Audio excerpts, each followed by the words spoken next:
లేకుండా అప్పగించి ఏదో డెవలప్ చేస్తా ఏది చేస్తా అని మా భూమిని వారు ఇలా చేయడం చాలా తప్పు. అందుకే కాడ వెంకటరెడ్డి సార్ గారికి విజ్ఞప్తి చేస్తున్నాము, దయచేసి మా భూముల జోలికి రావద్దు, దళితుల భూమి జోలికి.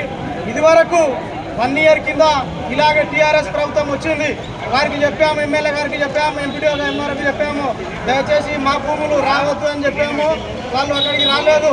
ఇప్పుడు కొత్తగా వచ్చిన వీళ్ళు భూములన్నీ ఉన్నాయి వస్తున్నారు, దయచేసి మా భూమి జోలికి రావద్దు. వస్తే మా కుటుంబాలన్నీ ఆత్మహత్యలు చేసుకోవడానికి దిగుతాము. దీనికి ఊళ్ళో ఉన్న మాజీ సర్పంచ్ మా ఎస్సీల భూములు గుంజుకోవడానికి ప్రయత్నం చేస్తున్నాడు. ఇది వరకు మాకు 4 ఎకరాల భూమి ఉంటే క్రీడా స్థలానికి అలాగే కేటాయించిండు. ఇప్పుడు మా భూముల జోలికి వస్తే ఏ దానికైనా త్యాగానికైనా పోరాటానికైనా సిద్ధపడతాము. దయచేసి అందరికీ అలాగే మా రేవంత్ రెడ్డి మా కొడంగల్ నియోజక సీఎం అయినందుకు ధన్యవాదాలు అన్న. ఇక్కడ మా భూములు మేము దాదాపు ఉన్నాము 40-50 సంవత్సరాల నుండి అందరం ఉన్న భూమిని ఈరోజు కబ్జాకు గురి చేయడానికి చూస్తున్నారు. దయచేసి మా భూమిని జోలికి రావద్దు అనేది సీఎం రేవంత్ అన్నకు విజ్ఞప్తి చేసి దండం పెడుతున్నాము. దయచేసి మా భూముల జోలికి రావద్దు, మమ్మల్ని రక్షించండి.